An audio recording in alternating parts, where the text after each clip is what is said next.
Facebook friends. I'm laid back because this video may go a little long. I'm not exactly sure. This is just going to be like my reading and wrap-up video, and if this goes long, I'm going to throw this sucker on YouTube. Anyhow, let's go.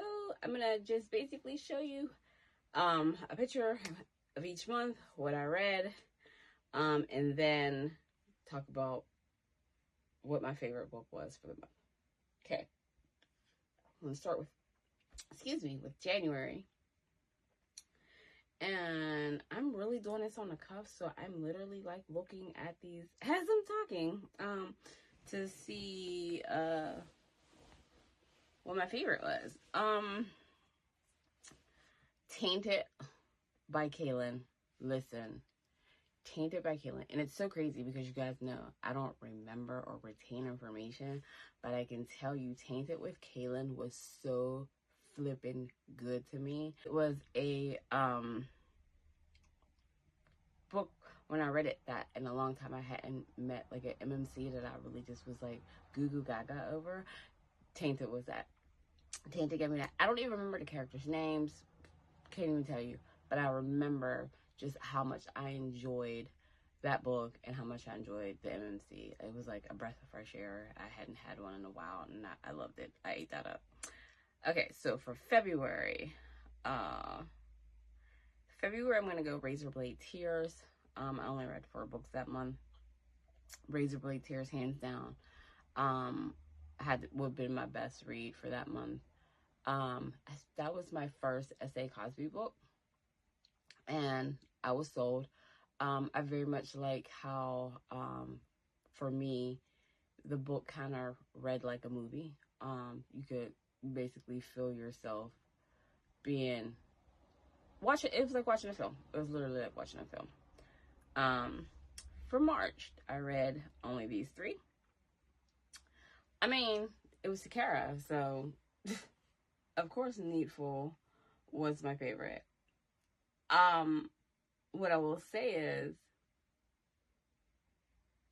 I didn't like Noir, okay? And if you know, you know. This book, you are either Team Noir or you are not. There is no in between. There is no, I didn't care either way. You either love that chick or you hate her. I am on the side of I can't stand her. And it really made me mad because most of the book, I was rooting for sis. And that's all I'm going to say. All right. And then for April, definitely Phase, hands down. That was a recommendation I remember from Asha. I remember my husband took me away to a cabin that weekend when I read it, and like I was just it was great. I was at the cabin, I was relaxing, and that book just I didn't want to put it down. That was the first book I read by that author, James P. Amazing. One of the best reads for 2025, definitely will say. And then for May, we did a lot of Love Belvin, we did some S.A. Cosby. I'm going to be honest with you, May is a hard pick for me. Because I did some Nina, I did some Love, and I did S.A. Cosby. And I did The Bonds That Make Us by D. Garcia, which was the follow-up to The Games That Break Us. Ooh, May, I don't know. I don't know. I'm going to go... I don't know. It's a toss-up between... I like That of Spite.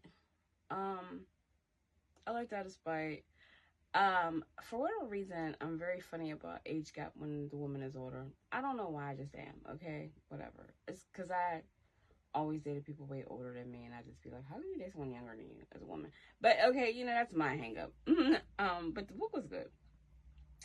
The Prism series was so good, so I don't know. But I really enjoyed Bonds That Make Us. Like, I'm gonna go Bonds That Make Us by D. Garcia, I think. And what pisses me off is that was part 2 to The Games That Break Us, and it ended on a cliffhanger, and there is no part 3 yet. So if anybody knows if Dee Garcia is going to finish that series, let me know. I'd be really interested to know because I really and truly want it. Yeah, I kind of, I'm just going to say I wanted her back with Angel because I'm an a-hole. All right, so for June, hands down, gonna be When It's Real by Nicole Jackson. Again, that book was another one that was like one of the best reads of 2025 for me. I hadn't read any Nicole Jackson in a while when I picked that book up, and let me tell you, it was like, this is why she my girl. Like, I picked that book up and I was like, this is why she's my girl. Like, it was served as a reminder, like, yeah, you need to get back into her catalog. So definitely When It's Real by Nicole Jackson. All right, so July. I mean, July is a hard one. I can't pick one because the Parachute series ate down so fucking good. But then I started I'm going to go Parachutes only because the First Family would have been my other option. And First Family, I just feel like that was the introduction. So I liked it. Don't get twisted. Love Desiree, love Granger. But it was like the introduction to Maggie in that world. So I think I can say out of the series so far, that's not my favorite one. So I'm going to go Parachutes on that. I will tell you, oh no, wait, I did Secret World and First Family. I think my favorite book was book 3 though. So I'm still going to go Parachutes. I'm going to go Parachutes. Y'all know I'm biased. It's Takara. I'm biased. That's my girl. Off rip, I will tell you that Boys Will Be Boys. I had high hopes for that. Horrible. Anywho, moving right along.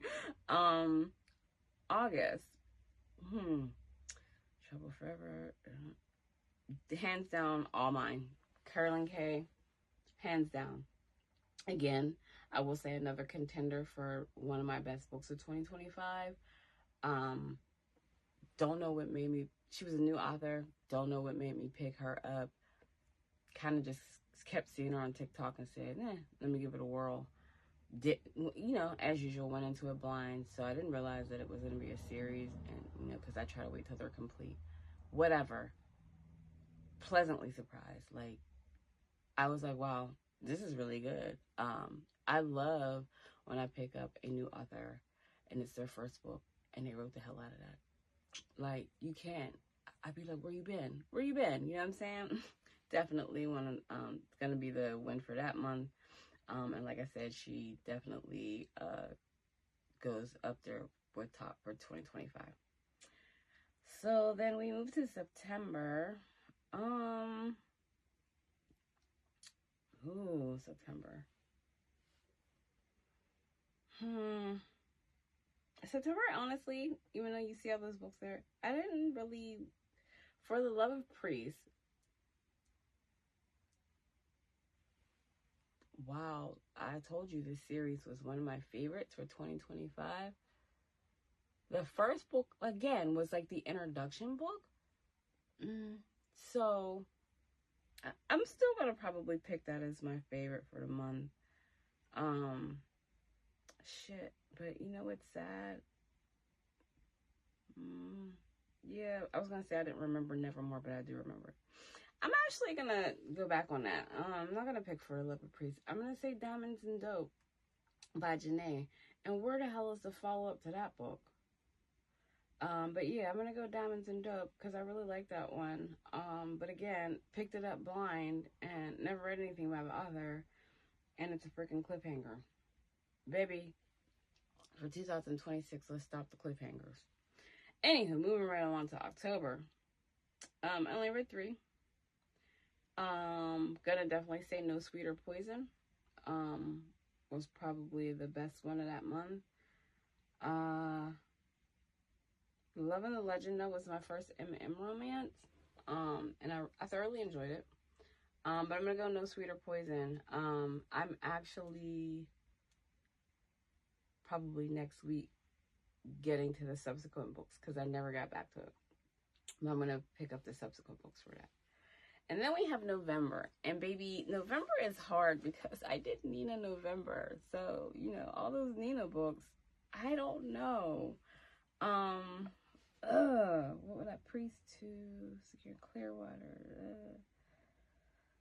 I'm gonna go for that one, Reckless Love by Nina. And the reason being, again, I did Nina November. And I did Clearwater before it. And okay, so if you've read the On Us series, I feel like Clearwater was like a palate cleanser. It was still in that realm of being with the Porters, and Fallen Pavati and Dolly. But I felt like it was definitely a palate cleanser from On Us. Kind of a more refreshing story. But Reckless took you back to the debauchery and the debauchery of them Porter boys with Rec. And so I hadn't read that debauchery in so long. It was refreshing. And now December, we're still in December as I'm making this video, of course. But I'm going to tell you right now, regardless of what else I read, I already know what my favorite book is going to be. It will be For the Love of Priest 3. And I read 3 and 4 this month. But 3 was so fucking good. You know, like when you have a series, and this was a 4-book series, there's always one book in that series that stands out from the rest. I don't care. And for me, in this series, it was book 3. Book 3 was the height of the drama for the story. So much went on. And it's interesting because when you look at the page count, it was, book 1 was like 700 pages. So it wasn't like the highest book page count, but baby, it was a lot packed in there. There was a lot happening. Like a lot of things came to head in book 3, and then they got resolved in 4, which is just Rose M's writing. Yeah, definitely gonna be For the Love of Priest 3. That book was hands down. And I read Lemon Pepper that same month, and I'm taking a newbie over Nina on that month. Like I'm just gonna I'm serious. Like that part 3 was amazing. Okay, so I have rambled and rambled and rambled, and I'm kind of glad I didn't like pick out my favorite until I actually did the video, because it made it more raw and real. But yeah, so that's my yearly wrap up a little bit. Yeah, let me know in the comments what your favorite reads of 2025 so far were. I'd be interested to know, because baby, 2026 is coming. So yeah, working on that 2026 TBR. Let me know. Have a good one.